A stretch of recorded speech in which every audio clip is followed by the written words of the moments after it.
Wink. Just like a relative. Tell me about the ladies. They had to be long-suffering. They had to really put up with a lot. And even later, after Case+Brothers+Cutlery and Standard Cutlery started up, you had to go on the road and sell. And Cases usually had the good personality. My grandpa, when he walked in a hardware store or something, things pretty well slowed down because they knew there was a couple of good jokes they hadn't heard and some discussions of politics. I imagine he'd have a real ball nowadays with a bailout and things. Case Brothers. The infamous, the one and only. This is where it started. This house was owned by Job, and his sons moved right in. Just to give you a feel for how Cases worked. Right there. That's W.R. Case's home. And this is Fair Oak Street. And all the Cases lived down there. And all these houses were workers. That's the Mehmet home. And then it's very, very skilled masters and later educators. And that was Russ Case's house. So these Cases never lived far from where they worked.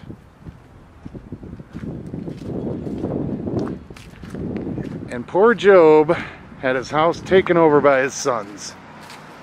These are thick walls, been in here way too thick, hard to run wire through.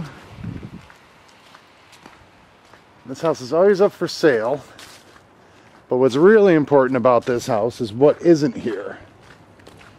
Because right here once stood the factory. Case Brothers. Hand forged. You had the best masters. All the other plants were going to more innovative, newer techniques. Cattaraugus+Cutlery using drop hammers and others. Case Brothers stuck with the old ways and did it right. Forgers in the basement. Grinders second floor. Finishers up above. And that led to it. A stove was left open on the third floor. And Case Brothers burned. They thought they would rebuild, but instead they moved to Springville and went out of business. That was the end. By 1914, Case Brothers was no more. But this is where it stood. Right on Fair Oak Street. I miss it. I would love to have seen it. The smells, the sounds. Too many relatives working together. Not getting paid, quitting, going and starting their own cutlery companies. Big, huge cutlery out back. Right now, man. You know any of the history in this town? No, my dad grew up here, and then he moved out of town. Then we moved back a couple years ago. Right on. 2005. Been out here ever since. I like it. It's a lot more peaceful than being out in Dunkirk. Yeah, I grew up here. Yeah. Good town, man. Needs a paint job. Yeah. Have a good one, dude. Yeah, you too. Standard Knife was started here by brothers Dean Case and Elliot Case after they, like many Cases, left Case Brothers. Nice big brick house. Got knocked down to expand Bush Brothers, which was actually built on the former Kinfolks cutlery, expanded from that. Tragic end, Standard Knife had so much potential until Elliot came back from a sales trip, typhoid fever, and died far too young. Later, his brother Dean regrouped and ran Kinfolks for his cousins Russ Case and Tin Champlin. Grandpa considered the life of a knife 2 to 3 years. And it'd be worn out. It'd be sharpened right down to where the blade was too thick to really take an edge. And of course, it didn't get along real well. Everybody wanted to make the big profit and the big bucks. So you kind of had to be the head of the cutlery to do that. 1903, when Russ Case got into a dispute with his uncles about compensation at Case Brothers, he moved his operation here. He was working out of the back, living with his wife at the time. And this is where W.R. Case and Sons started. Supported by his father, W.R. Case. This is where the last remaining Case cutlery started and no longer stands. 32 or so different cutlery companies were started. Why is that? That's a weird thing to come out of one family. Why so many companies out of one family? Well, at the time there was a lot of demand for cutlery.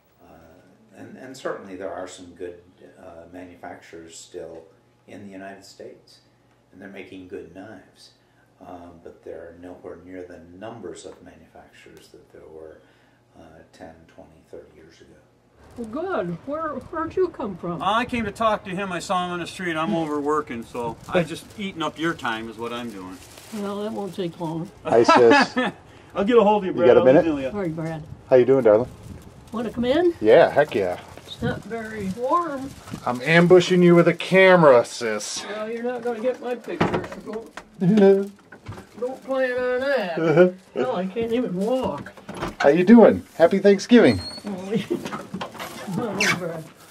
Oh, God. Man. No, my legs are going on me.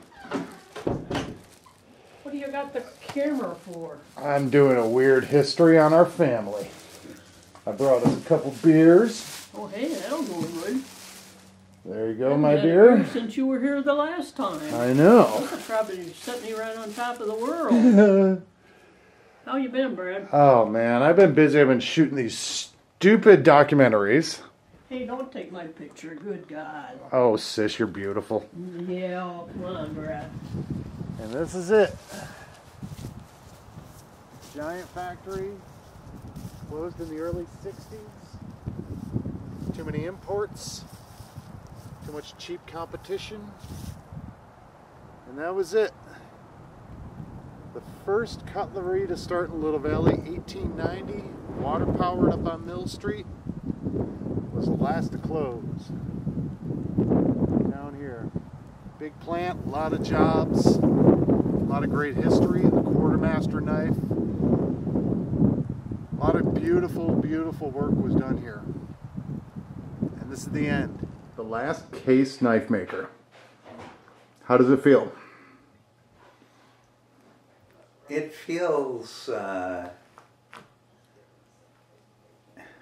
it's hard to answer that because it was kind of a blessing and a curse while I was still making knives. It was something that I was very happy to be doing, something that I wanted to be doing and loved to be doing. However, it had an awesome responsibility, I felt, and which made it very difficult to finally make the decision to close a business that had to be closed after 66 years. Because not only was I closing a family business that was 66 years old, but I was also the end of the actively involved members of the family, the last of the Case members on actually manufacturing. And that was a 117-year-old legacy, if you will. So I was the end of 66 years at Pearl Cutlery, but 117 years in the Case family. Basically, a knife was a tool. It was a tool, it was a form of protection, and during the war, World War II, it was actually a weapon that we used to fight for freedom. Bye. What is this family we have here? Of everything, what do you want people to remember about the Cases Oh, God. and the knives? That's out of my category. You know more about that than I do. Sis, you're a tough interview. Mm-hmm. The past is the past, so think about the good future that's ahead. Wow. I'm turning the camera off.